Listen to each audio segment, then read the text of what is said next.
Diamondbacks pitcher Zac Gallen with us right now. We can run it for him. Zach, how you doing? First off, did you do Cape League action? I did. Yeah, I was in Chatham. Of course he did, 14 dude. and He was a 15. stud. Oh yeah, there you Yeah, go. he was No, a because I was stud, in bro. Chatham. I was in Chatham before him broadcasting. So, but we Did didn't he meet cross. Jessica Biel on a lawnmower and Yeah, she's there every summer, the whole time. like Freddie Prinze Jr. did? Wait, Zach, can we show you this clip though? So this was from the Cape League Championship. Okay, watch this. Dinger. This is a championship game, and you know what it's like out there.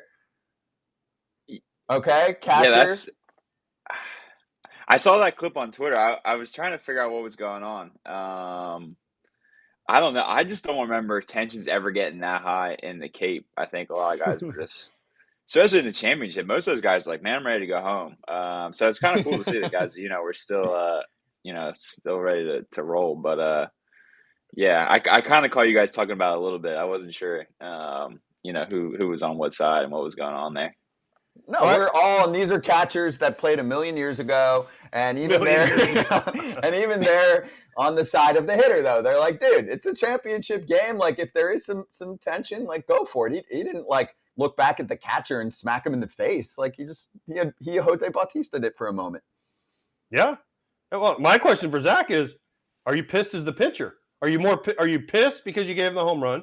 Embarrassed because you gave him the home run? Are you pissed at your catcher for making a big deal out of nothing? Or do you, next time you face this guy, stick one in his ribs and what, be like, for what though? He's that's what I'm saying. I'm asking him. I'm asking you. You didn't play. Yeah, I'm more on the side that when I give up a ball that's hit hard, I don't usually watch the hitter, so I don't know. I would have seen the replay or whatever somebody would tell me about it. So I would have been fired up that the catcher stood up for me in the sense that the batter was trying to whatever embarrass me or whatever. But I don't know. I'm kind of on the side that if you get me, whatever, that's fine. And I'm more on this side of you want to strike the guy out. I'm not in the sense of giving up free base runners, but there comes a time and a place where you might have to take matters into your own hands. All right, so Zach, as a pitcher, you ever struck a guy out and gone, yeah? Have you ever done that? Yeah. Oh yeah, it's the same thing. So then, if I hit a homer off you and I flip my bat, is it not even? Yeah, that's what I said. That's how okay. I just wanted to hear you say it. Because you said you don't watch the hitter and you don't, but I understand. So, like Jose Lima was like the first guy. He'd be like, yeah, when he struck you out and he did do his little dance. Yeah. R.I.P. Jose Lima. I loved it. I know, but then he would also say, if you get a hit on me, you flip your bat, I'm okay with it because I'm dancing when I strike your ass out. So, But then there's some pitchers you talk to, they're like, don't show me up by flipping your bat. I'm like, well, fuck you. If you strike me out, you're pumping your fist walking off the mound. I'll do whatever I want. So I appreciate you being fair. I think there's a line between where you're celebrating with your team or you're celebrating, for lack of a better word, individually, as opposed to like actually staring down. Like from that video, it looks like he's just kind of admiring the ball that he hit. He wasn't looking at the pitcher. He wasn't looking at it until the catcher said something. Then he turned around. So in that sense too, it's like, you put a good swing on it, like whatever, that's fine by me. But when you start to walk down first base and you're eyeing somebody up, that's like a little different story. That's kind of because same thing too. If I celebrate after a strikeout, I'm not looking at a guy. Like I'm more looking at our dugout, like whatever. No, and that's good. It's important coming from you so that people know, like, yeah, go have fun with it. And there's a right and wrong way to do it without like causing a fight out of it too, So enjoy it. Ultimately, it's entertaining.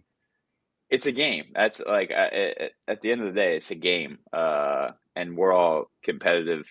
You wouldn't be competitive if you were playing this game. So, there's have some fun with it. All right, so you had a good time yesterday because you picked up the dub for the squad against the team that was actually coming off a good series. They've had their ups and downs this year, the Pods. But how was yesterday's game for you? How would you evaluate what you did on the mound yesterday and really on the season now? Yeah, that's the first time I've seen a team back to back this year. A lineup like that, it can get a little dicey. Didn't feel like I had my greatest stuff, so I told our catcher Gabby, I was like, hey man, I feel like I don't have great stuff today. We're going to have to be creative with, how we're going to get these guys out. I was behind the count a lot, a lot more balls than I would have liked.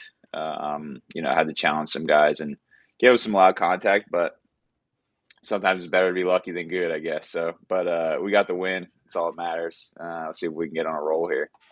Does it feel better to get through and get a dub on a night when you're like, oh boy, I don't got it? Or does it feel better to be like, I was dominant tonight, like this was easy? Yeah, obviously I think you want the one where you're dominant, because you're trying to replicate that a little bit more, try and replicate that feel. But at the same time, it's one of those ones where you're just like might have got away with one there. So, yeah, I'll take them any way I can get them, really. Any way that gives us a chance to win. Just back to the drawing board, really. Hey, Zach, I'll tell you where you guys got lucky. The Mariners like to swing deals left and right.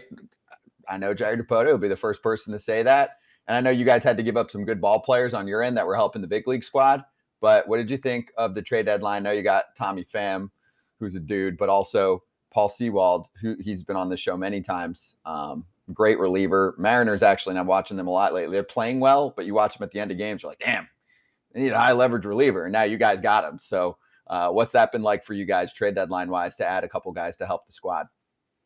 Yeah, Paul's been awesome, on the field and off the field. On the field, his last few years, speak for themselves. We gave up a good bit to get Paul, but having that lockdown back end guy is something we've been missing. Especially if we want to, take this thing seriously for the next couple of years. But off the field too, you could tell just from having conversations, he's intense in the sense that he's looking for excellence. He's on that pursuit of excellence, just in terms of himself, in terms of an organization. So yeah, it's kind of, goes in line with how I kind of view things and the way going about my business and the way, you want the people around you to go about their business. Also, I need to mention Jace Peterson was also added. Yeah, don't forget him. I don't want to forget Jace. So Jace and Tommy Pham there, in addition to Sewald. And by the way, just for the record, 6 1/3, 3 hits, 1 run. If that's lucky, there's a lot of damn pitchers out there that'll be like, man, I'll take that luck all the time, except if you're on the Yankees, because luck doesn't matter. Well, he doesn't know that whole story. I know, but that wasn't directed to him. Yes, I know. No, yeah, there was just a lot of loud contact, and that lineup. It's there's some damage that can definitely be done in that lineup, especially when you get behind in the count a lot. So yeah, there was some balls that you're like. Thank God we were playing in San Diego at nighttime with that marine layer came in. Hey, Kim 0 for 4, Tatis 0 for 2, Soto 0 for 4, Machado 0 for 4, Bogarts 0 for 3. I think you did all right. I need you to hype me up a little bit more. Yeah, I'm just saying. Listen. No, I'm looking at it from a catcher standpoint. You go into a game against them and you say, Kim, Tatis, Soto, Machado, Bogarts, 1 through 5 are going to go 0 for 12, 14, 0 for 17. It's a pretty damn good day. I don't care what kind of contact they were having. I agree. And guess what? We talked last time about this, and I know you've mentioned it a couple times. Come the end of the season where votes are submitted for things, we've got your back. We're watching the games themselves. I know you mentioned like, oh, there's some hard contact. Okay. All right. It happens to almost everybody every night.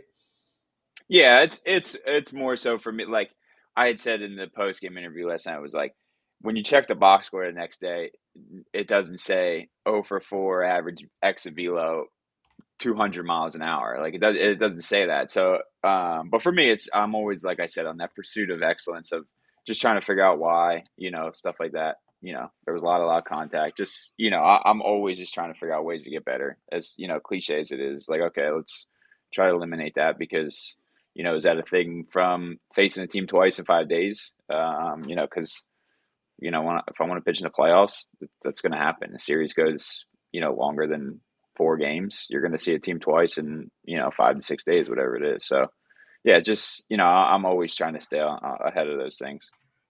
We see one game. Now, obviously, guys, we've all played in teams that have made it to the playoffs, have not made the playoffs. Talk to the fans about being one game back in the wild card and what that feels like for your team in the sense of like, dang, we got a lot to do, or we're right there, we got this? Yeah, I think it's no secret that we struggled going into the break, and then coming out of the break was super slow. But at the same time, it it feels like it felt like the sentiment in the clubhouse was like, all right, even though had been playing, maybe the worst record wise in baseball, like we're still only a couple games out of it. So I think for us, it was kind of like, all right, we need to, have some kind of like, let's get going here. Have some sense of urgency, but at the same time, like, let's not panic. There's, we're still in this thing. We still got a good team. We showed that we got a good team. So yeah, I think a lot of guys were, maybe just trying to do too much, not necessarily in the sense of panicking and scared, which is like, somebody wanted to be that guy to kind of break through and get that big hit when we needed it, or, that big shutdown inning when we needed it, and just maybe pressing a little bit too much. And I think now everyone has kind of seen like, all right, we won a good series against San Diego at home. We came back and won 2 or 3 against Colorado. Yeah, so I think a lot of guys weights kind of lifted off their shoulder. But at the same time, like I said, I think last week or whatever it was, like, there's 6 other teams fighting for that last wild card spot. Like, nobody's going to give it to us. We're going to have to earn it. So just because we, win one game here doesn't mean we're going to win the next 3. It's like, we got to go out. And as, Tori says every night, it's like, you got to go 1-0, whatever it is. It's 1-0. It's not the next day. It's not the day before. It's that day. Hey, Zach, what do you look at besides, say, the regular box score of innings, runs, maybe ERA? What do you look at now? And in order to get to this point when you were developing, both in the all the systems that you went through in the minor league systems, what were the important parts of what you were looking at for success and for getting better? Yeah, I think I had a pitching coach when I was at the Cardinals, Randy Neiman. He was our high A pitching coach. And not that it was a number of success or whatever, but there was a couple of times where I was, didn't feel great, couldn't get in the strike zone, was just missing whatever it was.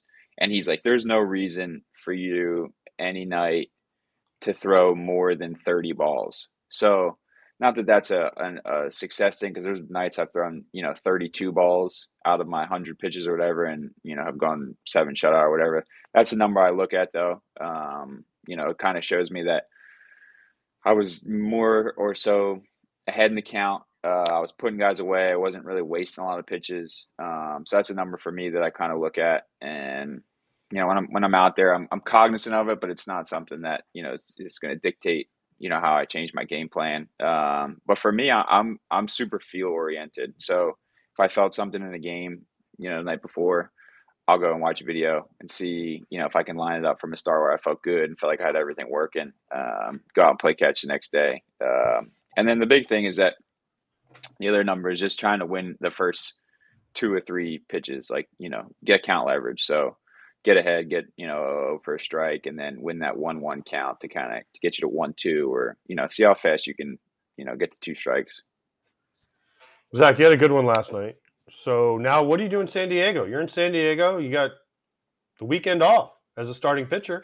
What the heck are you doing? He doesn't have to go to the ballpark? Well, I mean, show up and, you just work in, take the rest of the, take 3 days off basically as a starting pitcher. So what do you do in San Diego for 3 days? You're hitting the gas lamp. You're walking the beach. You're surfing. You're going to La Jolla. We had a kid on from La Jolla. You're hanging out at Jonesy's house. I mean, what's happening there?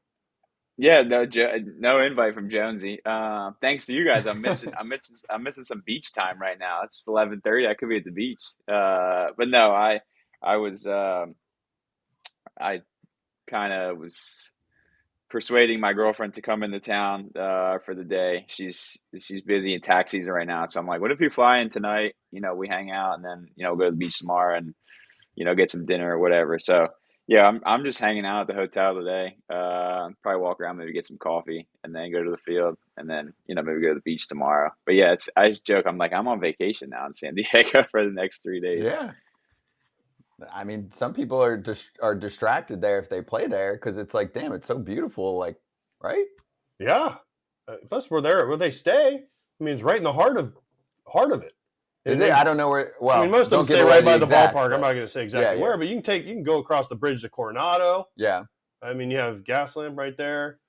You've got Yeah, it's a beaches good and spot. far. And in terms of logistics, it might be it's probably I would say top 5, like where you Mhm. stay, and there's a lot of good food. The field's super close. You can kind of get to the beach like wherever. So it's a solid spot when we're here for sure.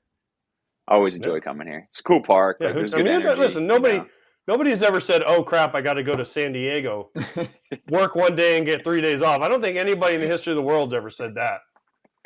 I mean, there's No, I other don't places think you so probably say either. that. There, Yeah, I mean, there are that'd be pretty definitely cool. some places. Yeah, but as a Jersey guy, you're not looking to live in San Diego. Don't get it twisted. Why not? No, I mean, but see, I grew Now, up at the beach though. Like I wouldn't mind, living on the beach out here outside of the California taxes though. Right. If Arizona had a beach, that would be the best. That would be the best of both worlds. Good state income tax and a beach. But yeah, I mean, it's good living out here though, so I can't complain.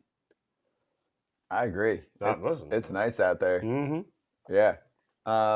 Zach, dude, appreciate the time. Now go do your thing. Go enjoy the sunshine and all that. Thanks for hopping on with us. Appreciate it, dude. It was great to catch up with you a little more again and look forward to it.